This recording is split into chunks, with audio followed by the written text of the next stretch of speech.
Hello student, मैं मनीष आपके सामने लेके आया हूँ आज क्लास 8th का साइंस में फर्स्ट चैप्टर। उसमें अपन पढ़ रहे थे कृषि पद्धति के चरण। कृषि पद्धति के चरण में हमने मिट्टी तैयार करना, बुआई करना, खाद और उर्वरक देना, ये 3 चरण हमने पढ़ लिए थे। आज चौथा चरण होगा सिंचाई। चौथा चरण कौन सा है? सिंचाई। सिंचाई के अंदर क्या करते हैं हम? जो पौधे होते हैं, जो पादप होते हैं या फसल होती है, उसमें वो क्या करते हैं? पानी देते हैं। सबसे पहले बात आती है कि पानी की आवश्यकता क्यों होती है? पेड़ पौधे होते हैं, उनको जल की आवश्यकता क्यों होती है? जल की आवश्यकता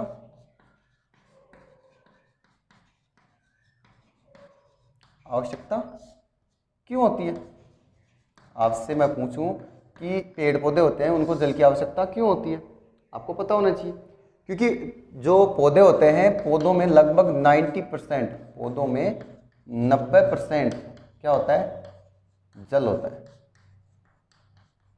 जल होता है, ठीक है। और जीवित रहने के लिए जल की आवश्यकता होती है। और जीवित रहने के लिए अब मैं कहूं कि जल की आवश्यकता क्यों होती है? किसको? पौधों को। पौधों को जल की आवश्यकता क्यों होती है? तो आप कहोगे कि सर, कोई भी, चाहे सजीव हो, चाहे पेड़ पौधे हो, चाहे जंतु हो, चाहे कोई भी हो, कोई भी सजीव होगा, उसको जिंदा रहने के लिए, जीवित रहने के लिए जल की आवश्यकता होती है। पहली बात तो क्या हो जाएगी? जीवित रहने के लिए, रहने के लिए। दूसरा कारण हो जाएगा कि जब पादप होता है, उसके बीज अंकुरण के लिए, मैंने मिट्टी तैयार करने में मैंने कहा था कि अगर सूखी मिट्टी होती है तो उसमें क्या दिया जाता है? पहले पानी दिया जाता है, ताकि बीज अंकुरण वगैरह अच्छी तरह से हो। तो बीज अंकुरण के लिए भी क्या चाहिए? जल की आवश्यकता होती है। बीज अंकुरण के लिए, बीज अंकुरण के लिए, तो बीज अंकुरण के लिए भी क्या होती है? जल की आवश्यकता होती है। और जल द्वारा, दूसरा हो जाएगा कि जल द्वारा, क्योंकि पोषक तत्व होते हैं, पोषक तत्व होते हैं, या पोषक जो पदार्थ होते हैं, वो मिट्टी के अंदर मौजूद होते हैं। और मिट्टी के अंदर वो क्या करते हैं कि जल में घुलकर, जो जड़ों द्वारा अवशोषित जल होता है, उसके द्वारा क्या होते हैं? पौधे में पहुंचते हैं। तो जल द्वारा क्या होता है? पोषक जो होते हैं, पोषक तत्व होते हैं, वो पेड़ में पहुंचते हैं। तो पोषक तत्वों के अवशोषण के लिए जल द्वारा क्या होता है? पोषक तत्वों का क्या होता है? अवशोषण होता है। अवशोषण होता है। नेक्स्ट रीजन हो जाएगा कि जब गर्मी गिरती है या सर्दी होती है, तो सर्दी और गर्मी में भी क्या होती है? या पाला कब गिरता है? सर्दियों में। और गर्मी के लिए भी क्या चाहिए? जल की आवश्यकता होती है। पाला जब जमे, पाला हुआ है गर्मी में, गर्मी से बचने की, पाला हुआ है गर्मी से बचने के लिए भी क्या चाहिए? जल की आवश्यकता होती है। अब बात करें हम सिंचाई की। सिंचाई किसे कहते हैं? सिंचाई किसे कहते हैं? ये तो बात होगी कि पौधे को जल की आवश्यकता क्यों होती है, मतलब सिंचाई क्यों चाहिए? जीवित रहने के लिए, बीज अंकुरण के लिए, जल द्वारा क्या होता है? पोषक तत्वों का अवशोषण होता है, इसके लिए, पाले और गर्मी से बचने के लिए, और हम बता सकते हैं कि उसकी अच्छी वृद्धि के लिए और विकास के लिए। वृद्धि विकास ही बोल सकते हो, वृद्धि और विकास के लिए, ग्रोथ एंड डेवलपमेंट के लिए, इसके लिए भी क्या चाहिए? जल की आवश्यकता होती है। सिंचाई की डेफिनेशन का बात करें कि परिभाषा किसे कहते हैं? सिंचाई। सर, आप सिंचाई सिंचाई बता रहे हो, सिंचाई की परिभाषा बताइए। तो सिंचाई क्या होता है कि समय समय पर, एक निश्चित अंतराल के दौरान फसल को जो पानी दिया जाता है, उसे क्या कहते हैं? हम सिंचाई कहते हैं। तो क्या हो जाएगा? समय समय पर फसल को पानी देने की प्रक्रिया को सिंचाई कहते हैं। सिंचाई कहते हैं। अब सिंचाई है, तो सिंचाई क्या करेगी? किन किन बातों पर निर्भर करती है? सिंचाई की निर्भरता, हम कहें कि सिंचाई की निर्भरता। यानी किन किन बातों पर सिंचाई निर्भर करेगी। एक तो ऋतु के अकॉर्डिंग, जो सीजन होता है उस पर निर्भर करती है, क्योंकि सर्दियों में फसल को क्या चाहिए, कम पानी की आवश्यकता होती है, और गर्मियों में अधिक जल की आवश्यकता होती है, क्योंकि वाष्पन प्रक्रिया के लिए क्या चाहिए, अधिक जल की आवश्यकता होती है। तो किन किन पर निर्भर करती है सिंचाई, एक तो ऋतु पर, मिट्टी पर और फसल पर। मिट्टी कैसी है उसके अनुसार भी, मिट्टी पर और फसल पर, इन सब पर क्या करती है सिंचाई निर्भर करती है। और मैंने कहा कि ये बात ध्यान रखना कि गर्मियों में अधिक सिंचाई की आवश्यकता होती है, अधिक सिंचाई की जाती है। क्यों की जाती है, क्योंकि वाष्पन प्रक्रिया के लिए क्या चाहिए, जल की अधिक, या वाष्पोत्सर्जन प्रक्रिया के लिए जल की अधिक आवश्यकता होती है। ठीक है, तो सिंचाई में हमने जाना कि पौधे को जल की आवश्यकता क्यों होती है, क्योंकि पौधे में लगभग 90% क्या होता है, जल होता है। और जल की आवश्यकता क्यों होती है, जीवित रहने के लिए, बीज अंकुरण के लिए, पोषक तत्वों का अवशोषण के लिए, पाले और गर्मी से बचने के लिए, और वृद्धि और विकास के लिए। समय समय पर फसल की, ये सिंचाई की परिभाषा क्या हो जाएगी, समय समय पर अगर फसल को हम पानी देते हैं, उस पानी देने की प्रक्रिया को क्या कहते हैं, हम सिंचाई कहते हैं। सिंचाई किन किन बातों पर निर्भर करती है, एक तो ऋतु पर, मिट्टी पर और फसल पर, ये मुख्य है, आदि पर निर्भर करती है, एक्सेट्रा। इन बातों पर मुख्य रूप से क्या करती है, इन तीन बातों पर तो मुख्य रूप से निर्भर करेगी। जैसे रेतीली मिट्टी है तो उसमें तो अधिक जल की आवश्यकता होगी, सिंचाई की आवश्यकता होगी। दूसरी तरफ अगर लाल और काली मिट्टी है तो उसमें क्या हो करेगी, सिंचाई की कम आवश्यकता होती है। ठीक है, और गर्मियों में अधिक सिंचाई की आवश्यकता होती है। अब बात करते हैं कि सिंचाई के बात करेंगे सिंचाई के स्रोत, मतलब सिंचाई के लिए जो पानी है वो कहाँ से प्राप्त किया जाता है। सिंचाई के स्रोत के बाद में हम देखेंगे सिंचाई के तरीके कौन कौन से हैं। एक तो परंपरागत होता है और एक आधुनिक होता है, दोनों हम देखेंगे। सिंचाई के स्रोत,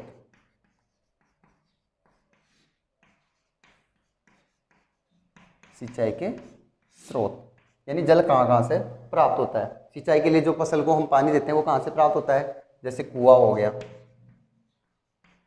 नलकूप हो गया, नदी हो गई, बांध हो गया, नहर, तालाब आदि, डैम वगैरह होते हैं। यानी सिंचाई के लिए जल कहाँ से प्राप्त किया जाएगा, कुओं से, नलकूप से, नदी, बांध, नहर, तालाब, इनसे प्राप्त किया जाएगा। ठीक है, नहर से इनसे प्राप्त किया जाएगा। अब बात करें कि सिंचाई के तरीके कौन कौन से हैं। अब सिंचाई के तरीके बात करते हैं, पढ़ते हैं सिंचाई के तरीके। सिंचाई के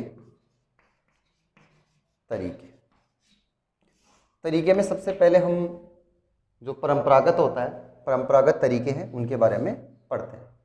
सबसे पहले परंपरागत,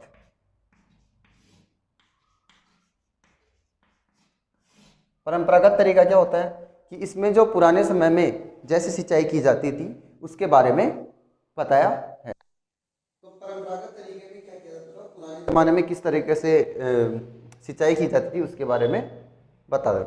परंपरागत तरीके में क्या किए जाते, मजदूर काम में लिए जाते थे, या जानवर जैसे बैल वगैरह, या जानवर जैसे एग्जाम्पल के तौर पे बात करें, जैसे बैल हो गए, ऊंट हो गया, इनको काम में लिया जाता था। ये क्या होते थे, सस्ते होते थे। परंपरागत तरीके से जो सिंचाई की जाती थी वो कैसे होती थी, सस्ती होती थी, वह कम दक्ष होती थी, कम दक्ष। कम दक्ष का मतलब काम कम होता था, सस्ती तो होती थी लेकिन काम कम होता था। जैसे तरीके पूछे कि भाई कौन कौन से ऐसे तरीके थे परंपरागत में जिनसे क्या की जाती थी, सिंचाई की जाती थी। जैसे थे मोट, ढेकली,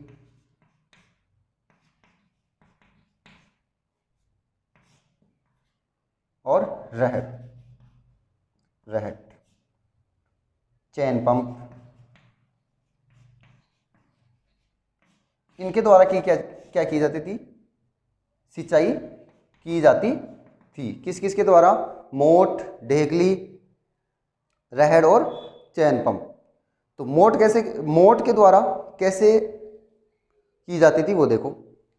मोट मोट जो तरीका था उसमें क्या होता था, जैसे कुआं होता था और कुआं में क्या लगी होती थी? घिरनी लगी होती थी, घिरनी। और घिरनी की क्या होता था? रस्सी होती थी, और इस रस्सी से क्या होती थी?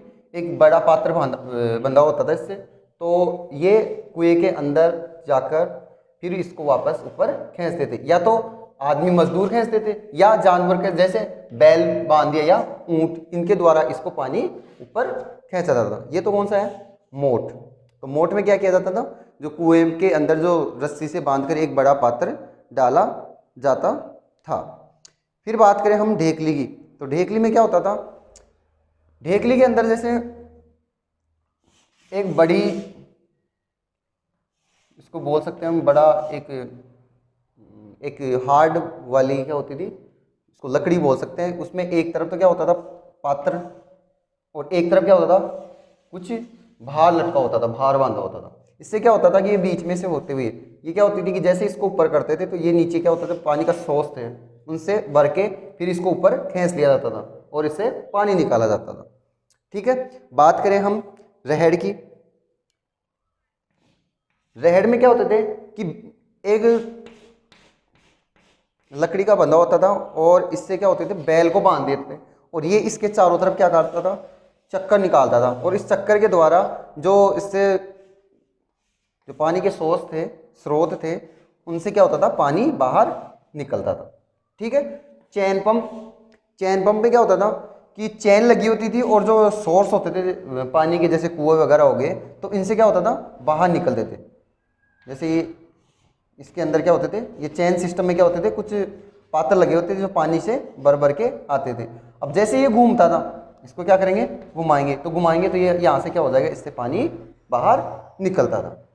तो परंपरागत तरीके में क्या किया जाता है? मजदूर और जानवर काम में ले जाते थे, बैल हो गए या ऊँट हो गए, ये काम में ले जाते थे।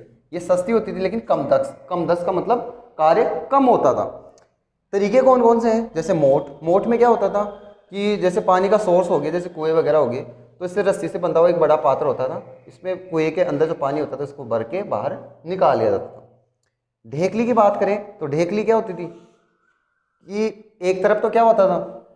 जो पानी के लिए स्रोत होता था, और दूसरी तरफ कुछ वेट होता था, भार लटका होता था, और इससे ऊपर नीचे करके क्या पानी निकाला जाता था।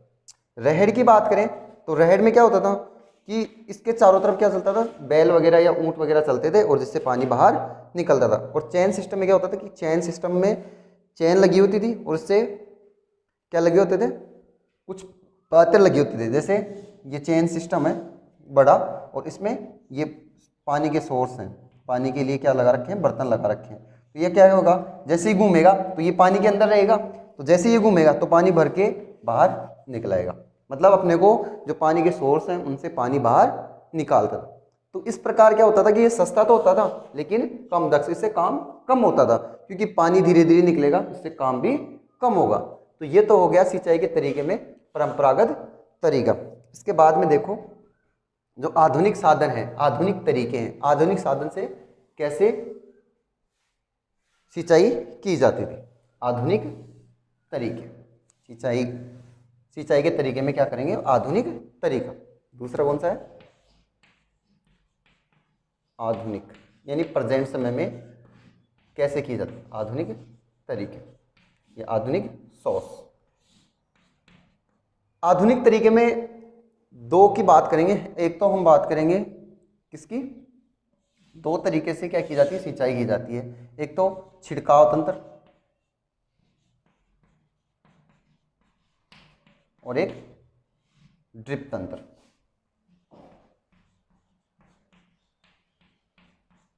आधुनिक तरीके में दो तरीके हैं, एक तो छिड़काव तंत्र और एक ड्रिप तंत्र। सबसे पहले बात करें हम छिड़काव तंत्र की।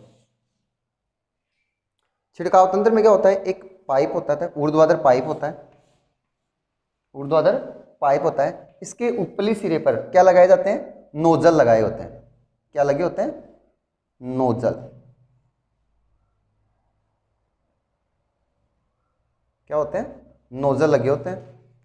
और इसका जो निचला सिरा है वो जो पाइप होता है, मुख्य पाइप होता है, उससे जुड़ा होता है। अब इससे क्या होगा कि जैसे पानी इसके अंदर आएगा और ये जो नोजल है वो समान दूरी पर लगे होते हैं, समान दूरी पर ये लगे रहेंगे। जैसे यहाँ पर दूसरा नोजल लग गया, यहाँ पर दूसरा नोजल हो गया, ये क्या हो गया, मुख्य पाइपलाइन होगी। अब ये नोजल जैसे ही घूमेंगे, जैसे इनमें पानी आएगा तो इनसे जो पानी है वो फुहारों के रूप में, जैसे बारिश होती है, वर्षा होती है, उस रूप में क्या होती है, पौधों को दिए जाते हैं।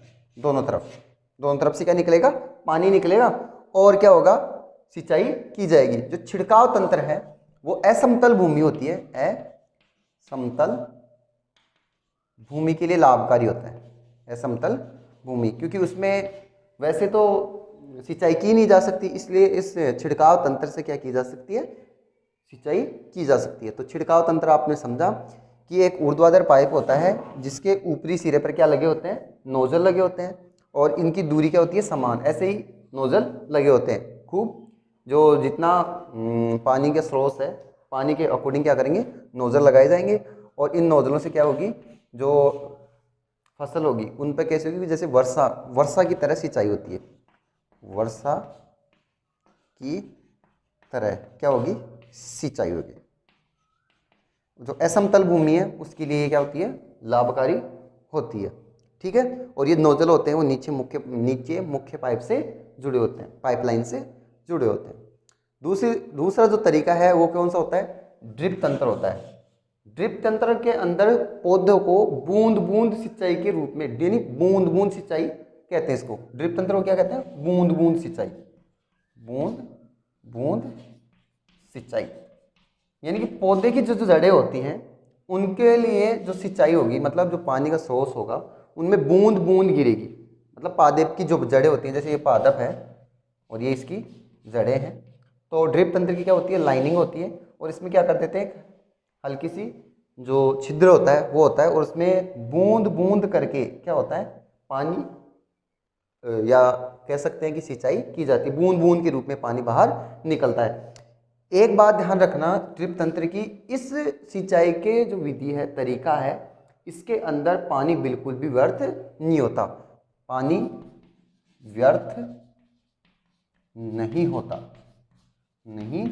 होता। इसलिए जो पानी की कमी वाले क्षेत्र हैं वहां पर ये क्या है, वरदान साबित हुआ। एक पानी की कमी वाले क्षेत्रों में, पानी की कमी वाले क्षेत्रों में क्या है, ये वरदान के रूप में सामने आया। क्यों आया, क्योंकि इससे पानी बिल्कुल भी व्यर्थ नहीं होता। बिल्कुल भी व्यर्थ कैसे, कि जो पेड़ होता है उसकी जड़ों में क्या होता है, बूंद बूंद के रूप में क्या होती है, सिंचाई होती है।